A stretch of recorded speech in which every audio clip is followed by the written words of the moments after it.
Check. The grills in my mouth double as a freeze. The grills in my mouth double as a freeze. The grills in my mouth double as a freeze. The grills in my mouth double as a. All right, guys. Welcome to another episode. We're back. We got another interview.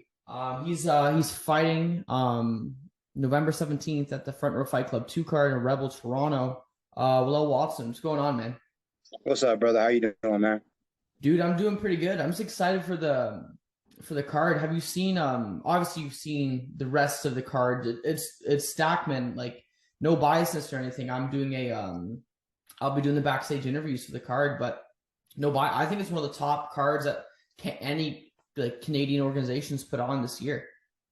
Oh, thank you. And yeah, I had a chance to look at the roster of the guys fighting that night, and it looks good, man. There's a lot of guys in my weight class, so I'm gonna have my eye out on a lot of these guys, and seeing what's next for me in the future.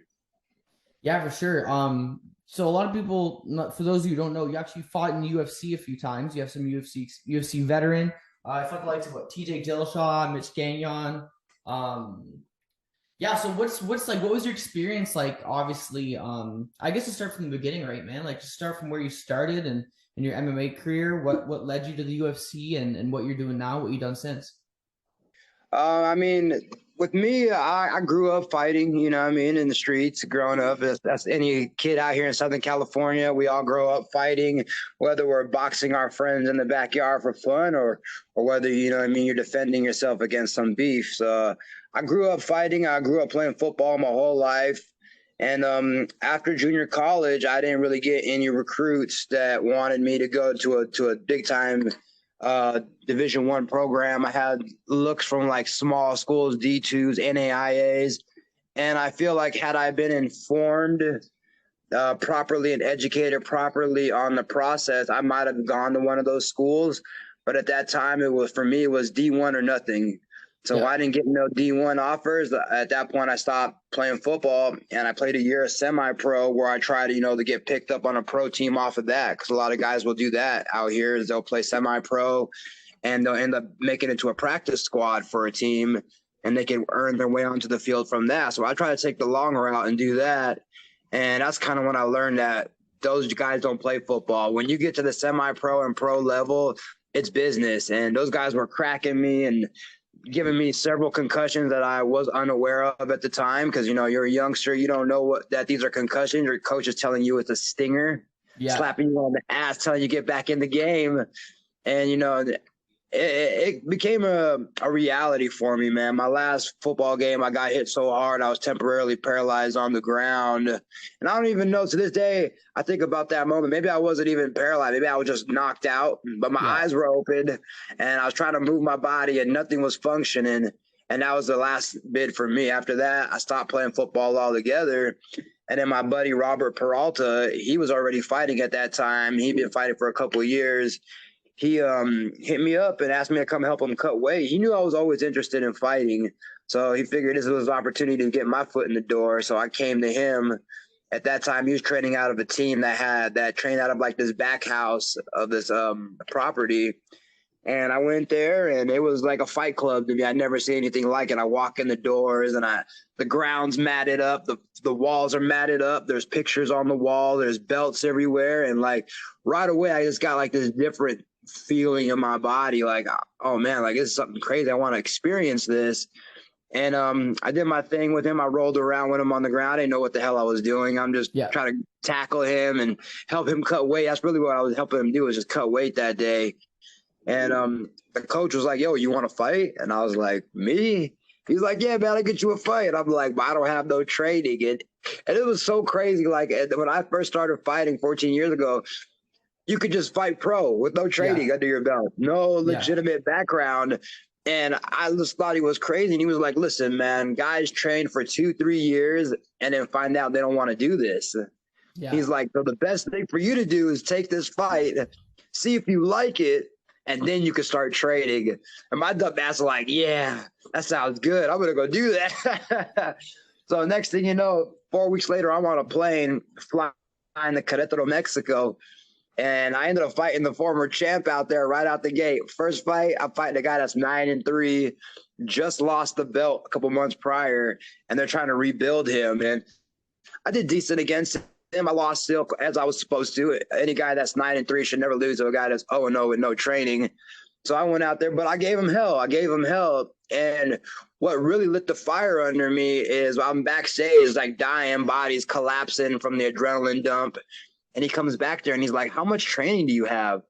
I said, "None. I've been training for like 30 days. He said, "What the fuck? Like, who let this guy fight?" And then he looked at me and he's like, "Yeah, man, like this was your first fight. I don't want to see you in 5 fights. You're going to be a problem."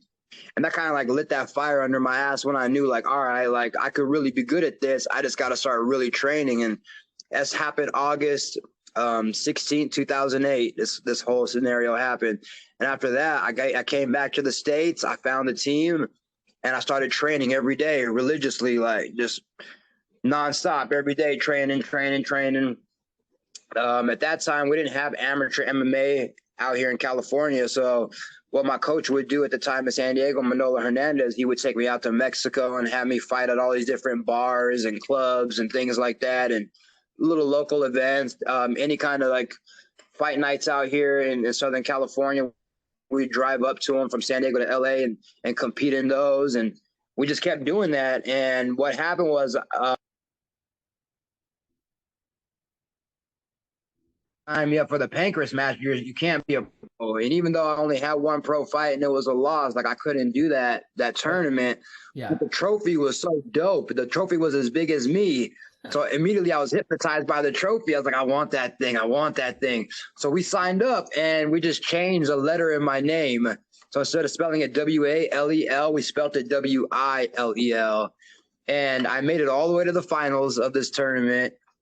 And then I got caught in a choke. I was going against a good Marine, and he caught me in a darts choke, put me to sleep. And that's when they kind of like started researching who I was. They're like, "Yo, who is this guy? Like, he's tough as nails. He's not acting like some kind of like regular guy out here like everybody else." And that's when they asked my coach, they're like, "Yo, is this really Walel Watson?" And we got caught. We got in trouble for it. We almost single-handedly ruined amateur MMA for California with that move. They were going to ban amateur MMA in California altogether because now they couldn't trust people. Right. And I feel like in the beginning of amateur MMA in California, they made everybody wear rash guards and all these funny things like decipher who was pro, who was amateur. And I feel like we played a big hand at that because of that little stunt we pulled.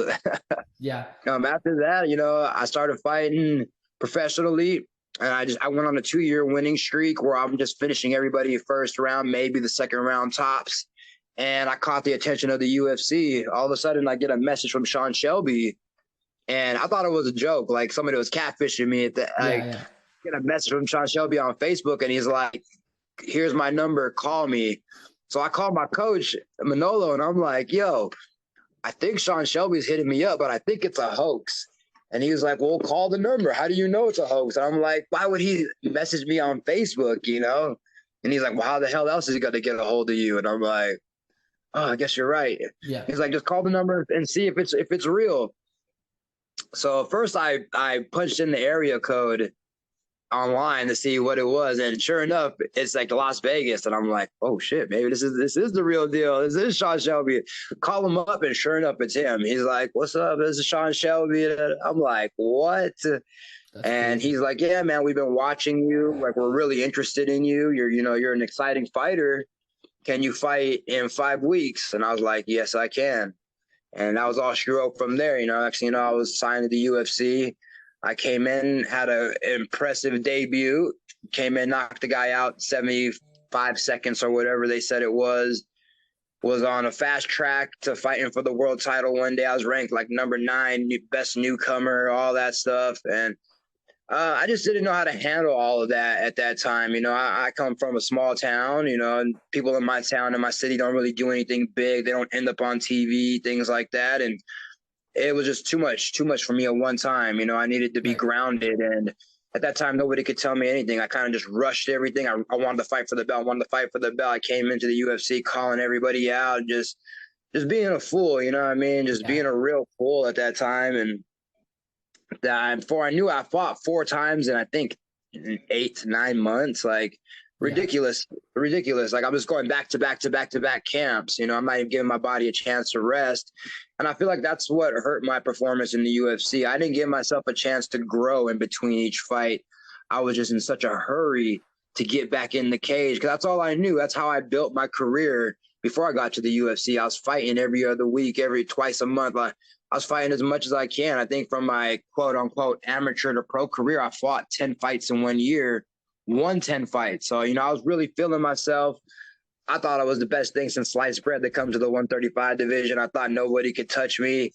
And then you get that reality check when you don't give yourself a chance to really grow in between each fight. And, you know, that's something that I focus on now with my fighters that I'm bringing up in the game is I force them to grow in between camps. I tell them they'll get phone calls right away for a fight, and I'll be like, nope, just tell them coach says no. You know what I mean? And I tell them, blame it on me, because I want them to grow, and I don't want them to make the same mistakes I made. And I feel like I did everything the wrong way already for them. I can show them how it looks the wrong way. Yeah. And then we have a great example on our team with AJ McKee. I get to show him how it looks when you listen to your coaches and you're guided correctly and how your future and your career turns out. You know, me and him being on the same team together is the best example for the guys because you get to see what happens when you do it wrong and you get to see what happens when you do it right. And I think there's no other experience like that besides living it and being able to be like, no, look, here's a video. Here's a video of me doing it wrong. Now you go do it the way I'm telling you to do it because I know how to do it the wrong way. Now let's go out there and do it the right way. And these youngsters that are under me right now are beasts. You know, I got a guy at welterweight. He's a 4-1. He's a 2-time California champ. He's about to be fighting for his 3rd belt, amateur belt. Should win that easily. I got a guy going pro, who's 3-0 amateur, unstoppable wrestler, unstoppable jiu-jitsu. You know, we got this other gentleman. He's Rampage's son, 3-0 amateur. He's no doubt. He's just a freak. He's a freak, strong guy.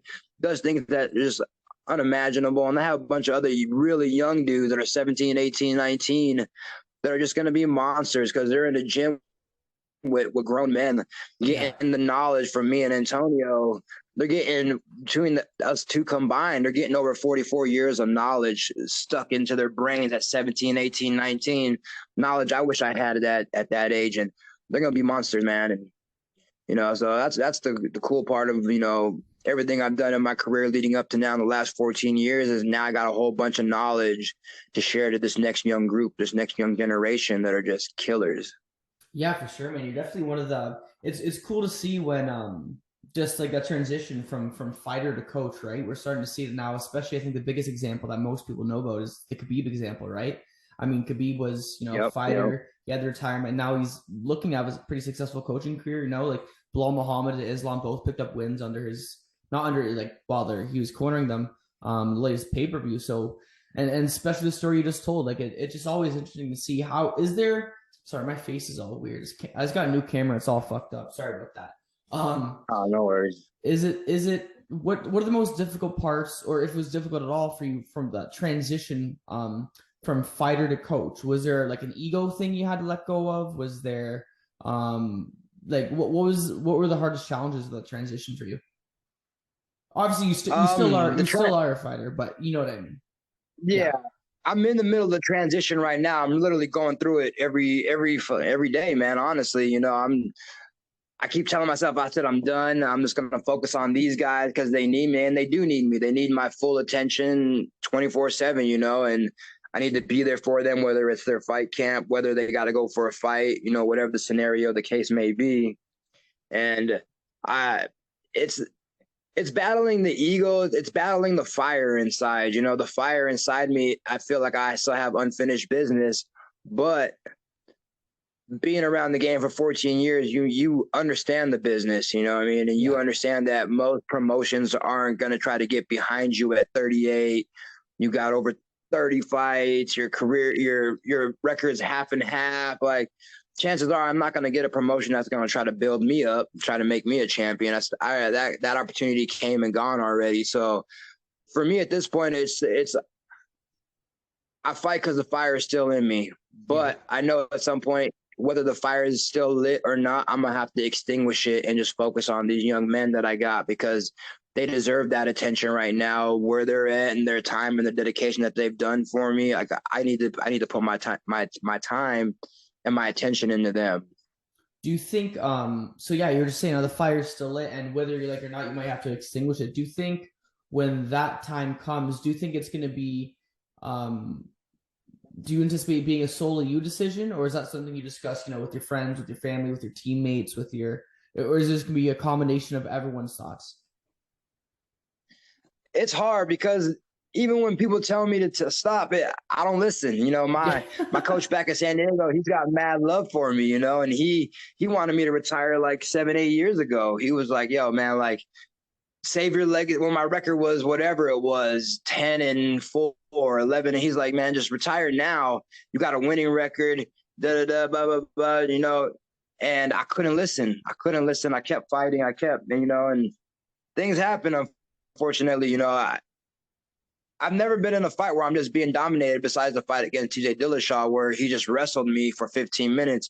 Every fight I've been in, I'm winning the fight, and then something will happen. So it's hard to listen to other people when you're having success still. I'm not going out there and getting smoked in these fights to where I'm like, oh man, I should just stop. Like even my last loss that I just had in bare knuckle, I was destroying the guy for 2 rounds. Yeah. He landed one punch the entire time, and it happened to be a lucky one, just to hit me right on the jaw because I made a mistake.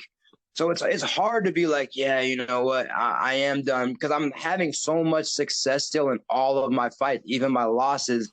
I'm having success up until that moment where most of the time it's my fault. I'm the one being over aggressive, or I overdo this or overdo that, and then I give the opportunity to the other person. And a lot of time that's just my fearlessness. I'm not afraid to take chances out there, and I'm a high risk, high reward guy. I've been that way since I came into the game. Yeah, for sure. You're definitely one of those, in my opinion, one of those fighters that is a lot better than what their record states, if you know what I mean. Don't don't take any offense to that. I mean it in the best way possible. Just like you know what I mean. Like other fighters that come to mind. No, I know what you mean. Like the BJ Penns or the Mark Hunts of the world. That if you look directly on paper, you see the record. But then you look at the material, like you were saying, it's not like you're out there getting fucking smoked 6 fights in a row. You're competitive, you're winning the fight. And like you said, it happens to be a mistake you made or a decision or something like that. So